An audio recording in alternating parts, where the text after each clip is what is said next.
What is going on, guys, and welcome back to Destiny. It is Friday, Extra Day, and it is morning right now for me. Yeah, I'm tired. I'm not tired, I'm in that morning phase where your face is still trying to wake up and you're like... It's pretty much my emotions at this said spot right now in time.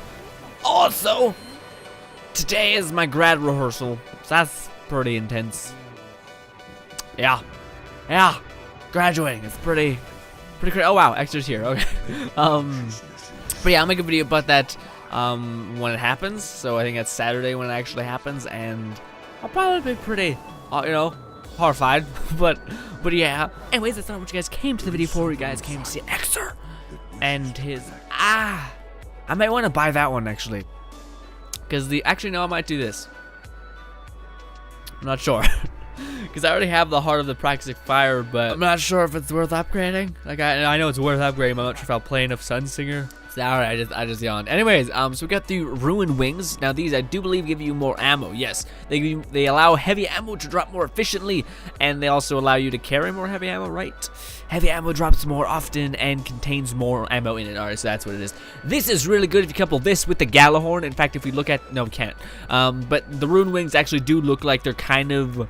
similar to Gjallarhorn. Almost when they were designing the game, they were like, oh shit, these could probably work together. Let's give them the similar design scheme, and it really goes well with Gjallarhorn. They're kind of white on white with the designs in it. Anyways, then we got the Don't Touch Me gauntlets. These are really good gauntlets, especially for Crow's End Raid. Basically, when a melee enemy hits you, you go invisible, and really helpful for that first phase in Crow's End Raid. You probably lone wolf it if you have this armor piece, which is pretty cool. Then... for Warlocks, you have to get this. This does not come up in Extra's inventory too much, and there's a reason why, and it's because it is just so damn good. If you play Sunsinger, this is for you. You need it. Like, it basically allows you to just have, like, limitless power, so you can, like, throw grenades every 2 seconds. So, like, throw a grenade, 1, 2, throw a grenade, 1, 2. Like, your cooldown is non-existent. And that's amazing. It also gives a lot to discipline, so even outside of your actual cooldown, you're going to have a lot of grenades in general. And that's great because Sunsinger grenades are really good, and they're kind of varied in what they do, which is also good. And then we get the Hardlight for the special weapon. Now, this is actually, well, it was once really great in PvP, and it probably still is. It's just not as deadly. You're probably better off going with a hand cannon if you want a quick kill. Whereas this one, you kind of got to make sure you follow them a little bit more and put a lot more bullets into them. But with a massive clip size with 40 bullets in there, it's probably pretty good. Its special exotic perk is not insane. I really like this thing. Looks really awesome. Its special exotic perk kind of, I don't know, I don't really like it. Rounds 5 from this weapon over penetrate, so that means they can go through enemies, which is pretty sweet. And also your bullets ricochet off the wall, which is kind of like it's never gonna probably come into play. Like, you're never gonna be like, oh shit, shoot the wall. Like, you're not fighting too much stuff indoors in Destiny, and if you are, it's like a big ass room, so it's very unlikely that one of those bullets is gonna ricochet and hit another enemy. Although I imagine if you were gonna go like crazy, you could like use this as like a Crucible tactics, like shooting around a corner and hitting someone. But then again, that would only make sense if you could put down an enemy in like 2 or 3 hits, but you have to hit like an enemy with like 20 bullets with this thing in order to kill him. So yeah, that wouldn't really work. Still an awesome gun, really cool. It has a cool firing sound as well, so it's just a gun that's fun to have. Yeah, then we got our upgrades. So that's funny that the Heart of Praxic Fire is there. I might actually upgrade that, because I think I might want to start a Sunsinger Warlock, just because I was playing around with it, and it's overpowered. It's crazy. I'm not sure. I would say it's more overpowered than the, what the fuck is it called? Voidwalker? But anyways. Oh, we have the freaking bad juju. Anyway, so this lets you upgrade gears before a patch that came out with Destiny. If you have no idea about the patch, then just never mind. You probably weren't even in the time span that it happened. Then we got telemetries. Telemetries boost your weapons experience gain. So this week's is pulse rifles, hand cannons, and machine guns. Heavy machine guns, I'm imagining what that means. And yeah, then we got some heavy ammo things, and that's it. I might do. How many coins do I have? I think that was it 13. I think it was 13 for that Warlock chest piece. I should probably go. How many do I have? I have 9. That's not enough. I will have to do the weekly strike and get those coins, because I want that. I'm sorry.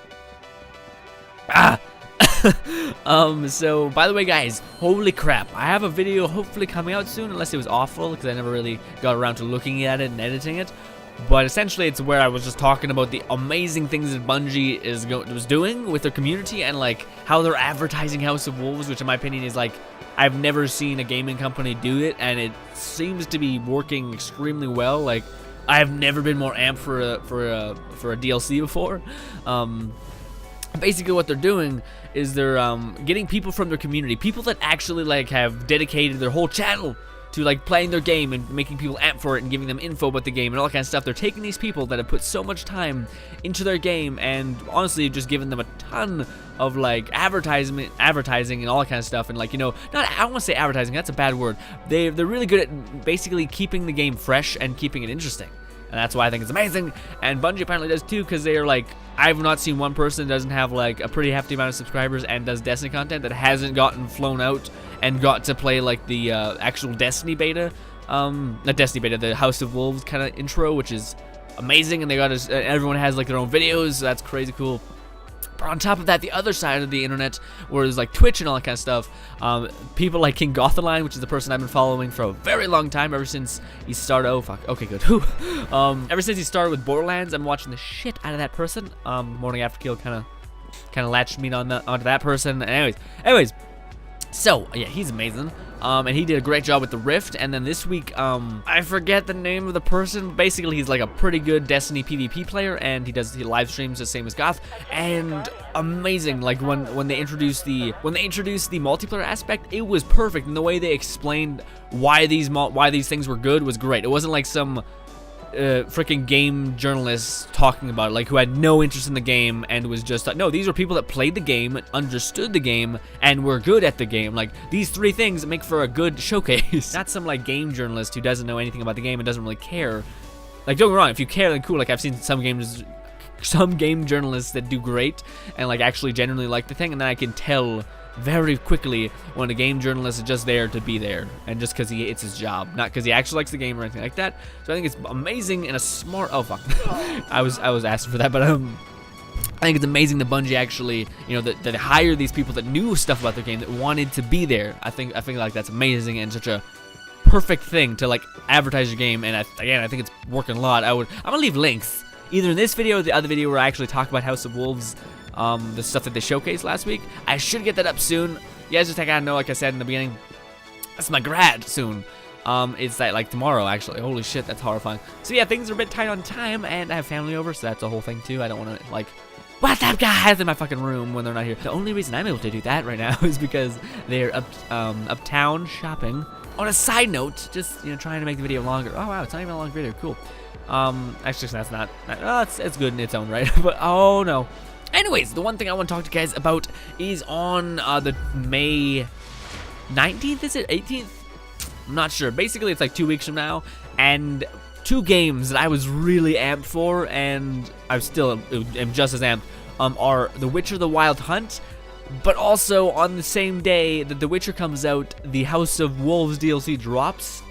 So I'm not sure I'm gonna do that. I might just try to play both and try to like make two videos, because I know they're like two opposite sides of the spectrum that I know I have on my channel. I know some people like to see Destiny, which is like more of a fast-paced shooter, and then I know some people love the open world stuff with like massive story elements to it.